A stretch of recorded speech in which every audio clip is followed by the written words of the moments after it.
He treated you like an option, like your love was something he could pick up and put down whenever it suited him.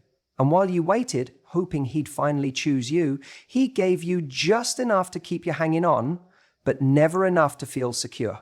Sound familiar? Now imagine this. Instead of chasing him, you go silent. You stop reacting, you stop proving, you stop showing up for someone who never truly showed up for you. And in that silence, something powerful happens, not just to him, but to you. You begin to rise. You shift from being available to being unreachable, not out of spite, but out of self-respect. He starts to feel your absence like a weight. He wonders where you went, why the power dynamic changed. But this time it's not about making him miss you. It's about becoming someone he can't reach the same way twice. Because you've outgrown that version of yourself, the one that settled, waited, hoped. This isn't about revenge. It's about evolution. Becoming the woman who doesn't just get chosen, she gets remembered, missed, regretted. And by the time he realizes what he lost, you've already become irreplaceable. When someone treats you like an option, it's easy to fall into the trap of trying harder. We think, if I just show more love, be more available, give more of myself, maybe they'll finally see my value. But the truth is that strategy doesn't work, not in love, not in life. Because what you're doing isn't inspiring them to step up, it's training them that they can give you less and still keep you around. And when you reward someone's neglect with your effort, all you're doing is confirming that they don't need to try harder to keep you.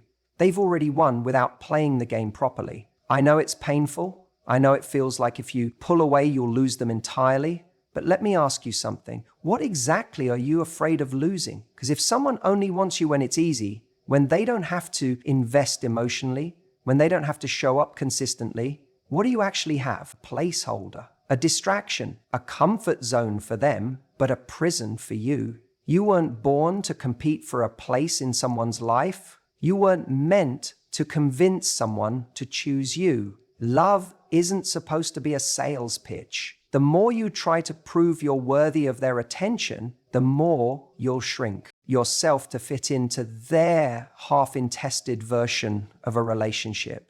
And the more you shrink, the more invisible you become to them. That's the irony. When you go above and beyond to be seen by someone who doesn't value you, you actually make it easier for them to ignore you. They take your effort for granted. They assume you'll always be there because you've shown them that no matter how little they give, they still get all of you. That's where the shift needs to happen. Not in how much you care, but in how much you chase. Stop chasing. Start elevating.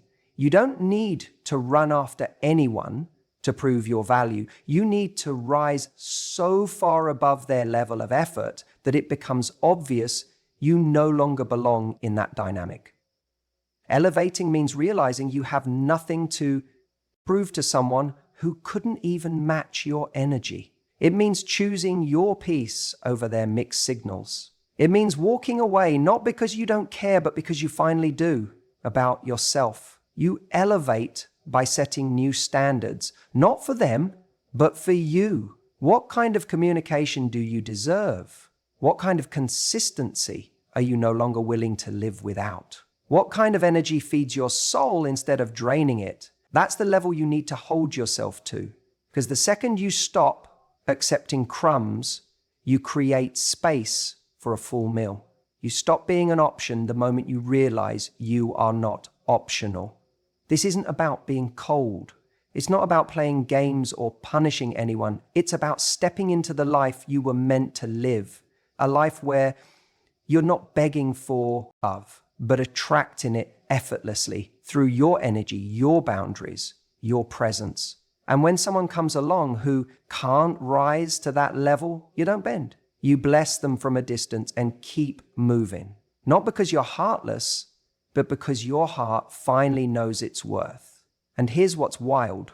When you stop trying to prove yourself, the whole dynamic flips.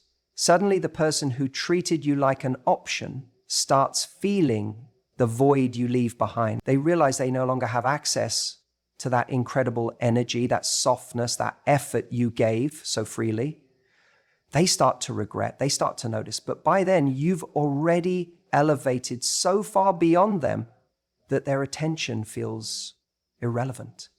And that's the moment you win. Not because you hurt them, but because you finally chose you. You don't make someone regret treating you like an option by showing them they were wrong. You do it by living in a way that shows them they never even knew what they had.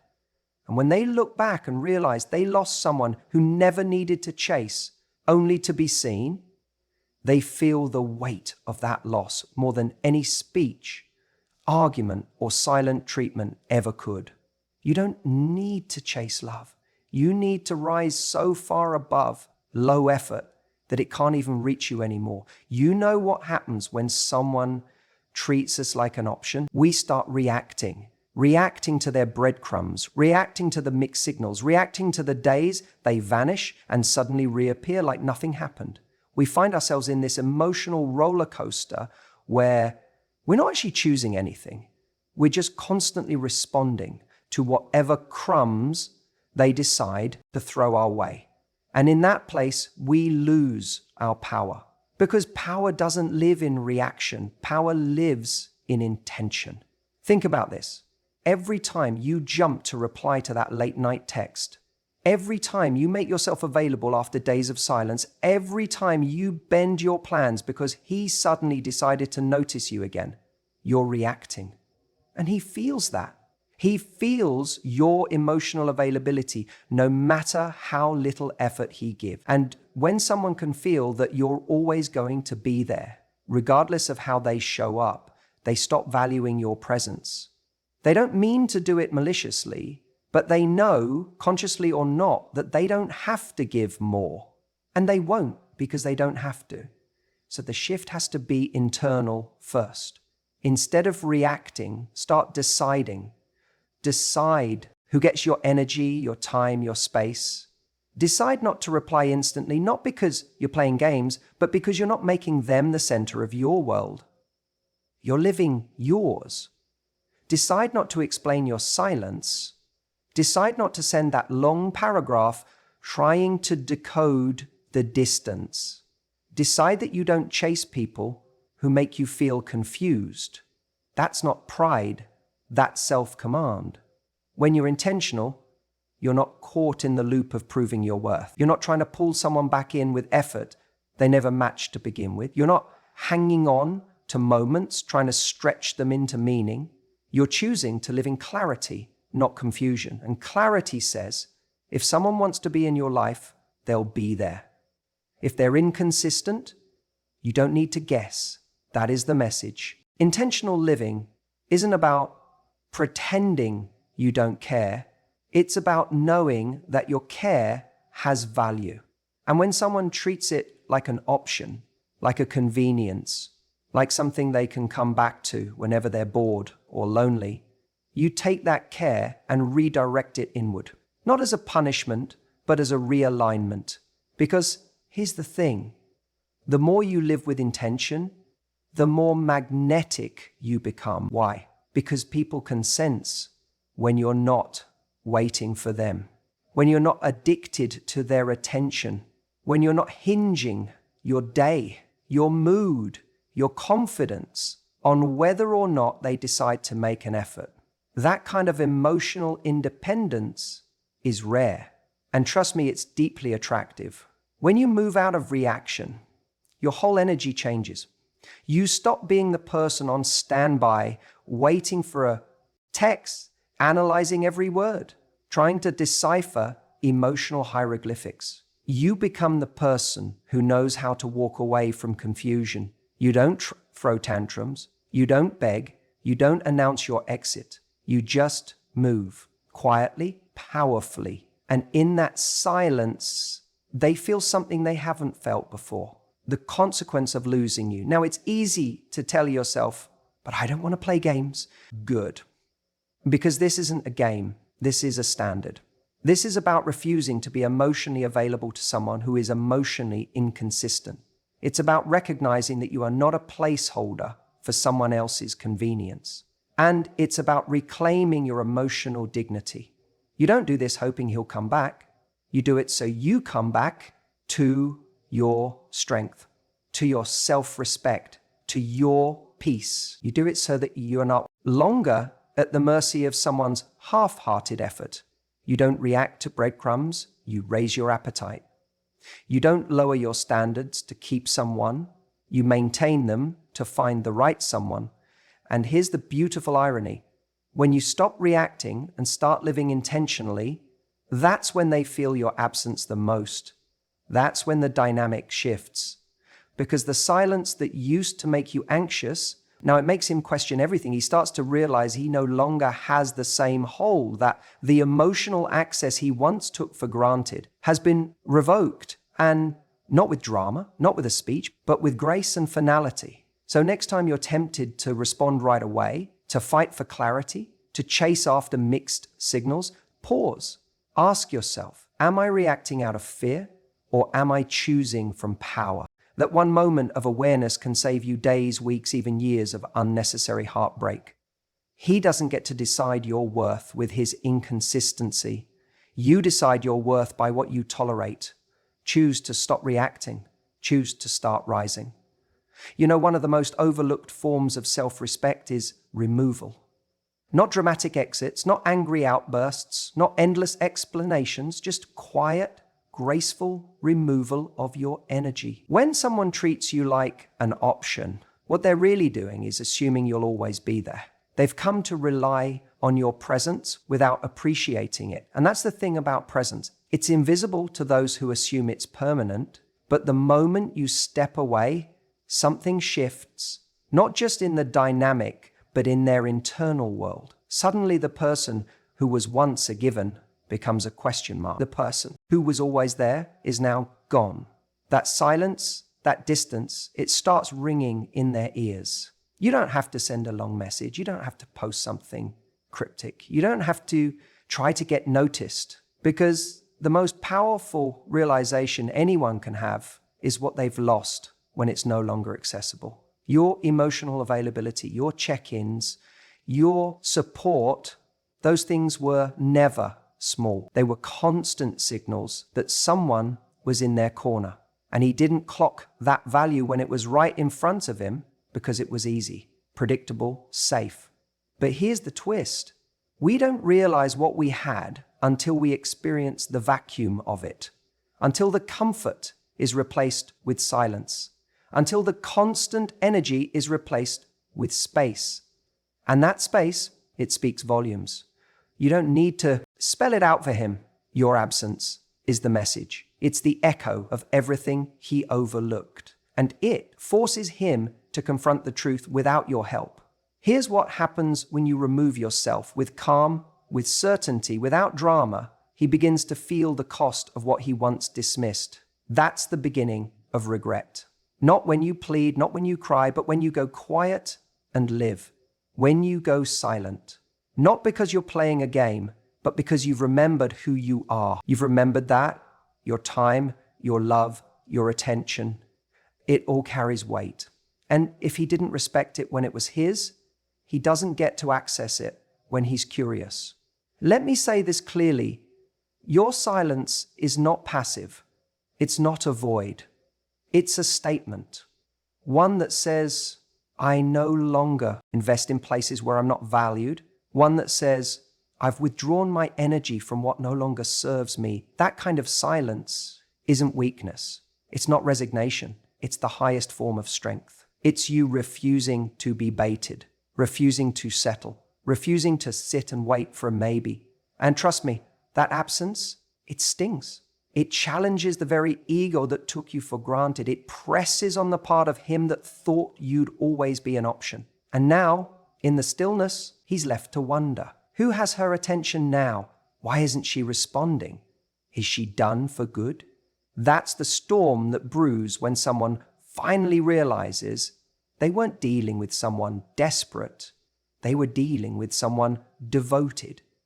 And now that devotion has found a new direction, inward. But this isn't about revenge. It's not about playing cold. It's about realignment. You're not trying to hurt him. You're just done hurting yourself. And in doing so, you take the focus off of making him see your worth and start embodying that worth on your own. That's what makes him look back. Not because you chased, not because you begged, but because you finally left him in the emptiness he created. It's in your absence that he finally meets the consequences of his action. No lecture needed, no guilt trip. You've stepped back, and in doing so, you've created a mirror, one he has to face alone. That's the moment he regrets. Not the day you texted twice, not the week you cried and fought, but the month you said nothing, the season you disappeared, the version of you he knew, warm, available, understanding, is now nowhere to be found, not out of bitterness, but out of clarity. And here's the beauty of it all. While he's sitting in that silence, wondering what went wrong, you're outgrowing the need for him to even figure it out. Because by the time he does, you'll be too far ahead to circle back. Let him feel what it's like to lose you, quietly. If he comes back, it shouldn't be to the same version of you.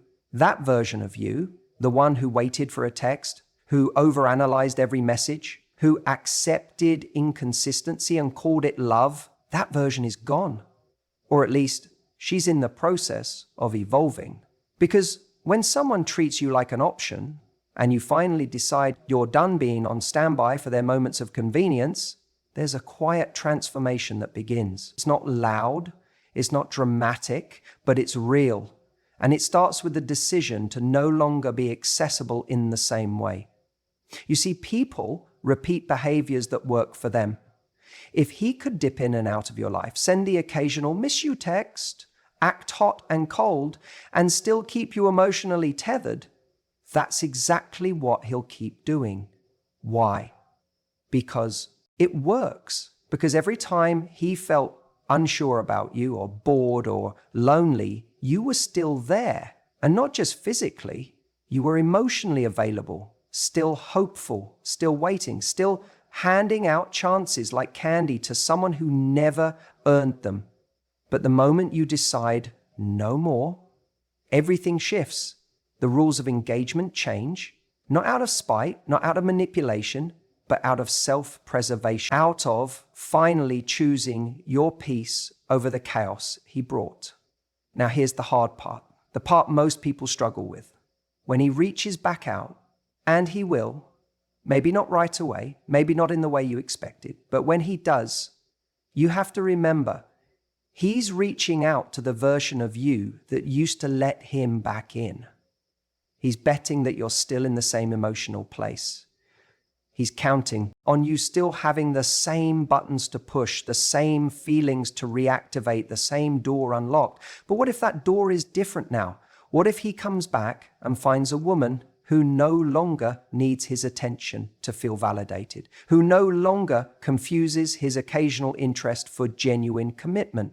What if he sees that he no longer holds the power to shake your world because your world has become more full, more grounded, more centered without him? That's the kind of regret that hits hard. Because here's the truth. Men don't usually regret losing the woman who begged them to stay. They regret losing the woman who leveled up the moment they walked away. The woman who stopped waiting and started living. The woman who built something in their absence that now makes them look back and realize they don't belong there anymore. You need to become the woman he can't reach the same way twice. Not because you're playing a game, but because you've changed the game altogether. You're not sitting by the phone anymore. You're not making excuses for his lack of clarity. You're not trying to decipher his mixed signals. You've outgrown all of that. And now your life has new standards. Ones that require consistency, clarity, and care, not just chemistry. It's not about pretending you don't feel anything. Of course you did. You cared. You wanted it to work. You invested real time, real emotion, real hope. But now you're investing all of that in yourself, in your growth, in your friendships, in your dreams, in people who show up, not just when they're lonely, but because they value you consistently. And if he ever tries to return, he should feel that difference immediately. He should sense that something's changed, that access isn't so easy anymore, that the conversations don't feel the same, that you're not reacting the same way, that you're not hungry for breadcrumbs because you're sitting at your own damn table now. Because once you've done the inner work, once you've healed from the illusion of potential and learned to love with your eyes open, you start to see clearly. If someone could treat you like an option once, they'll do it again, unless you raise the price of admission. That means you don't go backwards. You don't water yourself down just to make it easier for someone to swallow you. You stay rooted in the new stand. And if he wants back in, he's got to approach from a place of growth too, with real effort, with a changed mindset, with actions that align with his words. Otherwise, it's not a reunion, it's a repeat. So let him come back if he does. Let him see what it looks like when a woman finds her worth outside of his approval. Let him feel the shift. Let him realize that the version of you he took for granted isn't just unavailable. She's unrecognizable now. And not because you became someone else, but because you finally became yourself. That's the moment. He'll regret everything he never appreciated when he had the chance.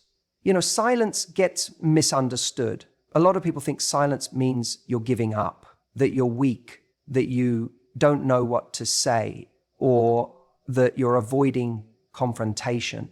But silence, real silence, the kind that's intentional, isn't weakness. It's one of the strongest moves you can make when someone has treated you like you're just an option. Because here's what happens when you've been treated like that. You start over-explaining yourself. You try harder. You double text. You make excuses for his behavior. You tell yourself, maybe he's just busy, or maybe he doesn't know how to express himself. And in that process, you become louder. Not necessarily with your voice, but with your energy. You show up more. You lean in. You accommodate. You shrink your needs and magnify his potential. But what if instead of doing more, you did less? Not as a trick, not as some reverse psychology manipulation, but as a declaration of self-respect. Silence doesn't mean you disappear into the background hoping he notices you're gone.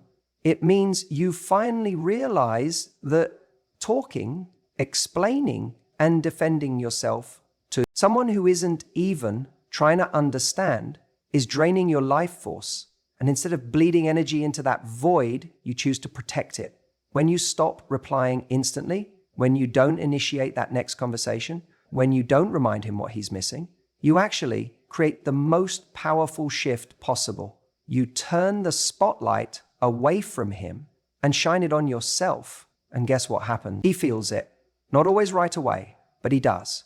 There's something about silence that echoes in a man's mind louder than any words, because he was used to your emotional availability, your predictable kindness, your reliability, the knowing that if he reached out, you'd be there.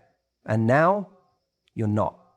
And that's what forces him to sit with his own thoughts, to feel the gap that your presence used to fill, to notice how easy it was to take you for granted when you kept showing up, even after he made you feel like you are optional. That's the part people underestimate.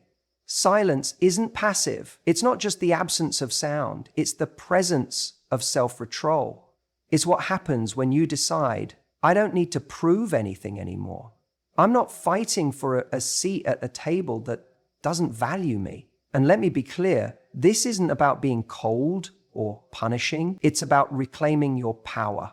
It's about choosing peace over chaos, dignity over desperation, and self-worth over temporary attention. Because here's the truth. When you've been treated like an option, your silence is a boundary. It says, if you can't treat me with clarity, consistency, and care, then you don't get access to me at all. It's a boundary wrapped in grace. Not revenge, not pettiness, but grace. You're not slamming doors, you're just closing them quietly. And that quietness is exactly what makes people listen. He may start to wonder, where did she go? Why isn't she reaching out anymore? Did I push her too far? Is someone else talking to her?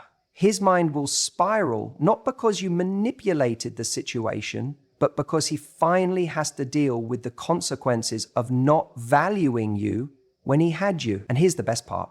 While he's over there feeling the void, you're over here filling your life with things that feed you. You're pouring into your friendships. You're focused on your passions. You're creating space for someone new to walk in and treat you with the certainty and respect you've always deserved. You're not waiting for him to notice. You're not hovering in the background hoping he chases you.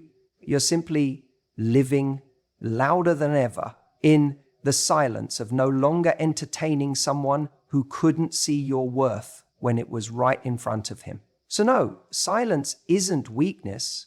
It's the moment you stop making noise for someone who was never listening. And that's the moment they start to hear you loud and clear. You know, we all fantasize about that moment when the person who took us for granted comes crawling back. That movie scene apology, the "I didn't know what I had until it was gone" speech, the late night text that says, "I messed up." And sure, in the short term, it feels good to be wanted again, to feel like we finally won. But if we're being honest with ourselves, that feeling is fleeting. Because deep down, it's not about them coming back. It's about proving that we were worth staying for in the first place. But here's the thing, that's not power. That's still responding to someone else's validation. That's still defining our value based on whether or not someone else finally recognized it. And that's dangerous. Because when your self-worth is built around being reclaimed, your peace will always be at the mercy of another person's regret. That's why I want you to shift the goal entirely. Instead of hoping to be reclaimed, choose to become irreplaceable. That means building a life so full, so magnetic, so aligned with who you truly are, that whether or not they regret it becomes irrelevant. Because you're no longer looking backward, waiting for someone to validate you with their remorse. You're too busy creating something that they were never capable of contributing to you in the first place. Think about it. If they couldn't see your value when it was right in front of them, if they needed to lose you to realize it, what does that say? It says they didn't have the capacity to meet you where you were. And we don't shrink ourselves to be reclaimable by someone who lacked the emotional maturity to value us the first time. We rise, we evolve, we become a person so connected to our standards that their return isn't tempting, it's irrelevant. Now, becoming irreplaceable isn't about being perfect. It's not about looking better, having more followers, or suddenly becoming ungettable in some superficial way. It's about knowing yourself deeply. It's about recognizing that your worth was never diminished just because someone else failed to recognize it. It's about stepping into your power, not by proving anything to them, but by proving something to yourself. What do you do when someone treats you like an option? You stop making them your priority. You stop waiting for the apology. You stop hoping that they'll finally wake up, because your life becomes too beautiful to wait around in emotional limbo. You build friendships that energize you. You do work that fulfills you. You engage in experiences that feed your soul. And when he looks back, because at some point he will, he won't recognize the version of you that now exists, and he shouldn't, because that version of you was built through pain, through growth, through the quiet strength of choosing yourself when it would have been easier to settle for less. And the best part, you won't even feel like getting even. You'll just feel free. Free from the need to be seen, free from the craving to be chosen, because you've already chosen yourself in ways they never could. You've already become something they could never replace. Not because you played games, not because you made them jealous, but because you did the real work, the internal work. And that's the kind of glow they can feel even from a distance. That's the kind of transformation that doesn't beg to be noticed, but always is. So no, don't wait for them to come back. Don't live for that moment where they finally say you were right. Don't build your confidence around their regret. That's not your win. Your win is the peace that comes from knowing you outgrew the person they met. Your win is looking in the mirror and recognizing the strength it took to let go. Your win is realizing you don't need closure from someone who never gave you clarity to begin with. You are not here to be reclaimed. You are here to become irreplaceable.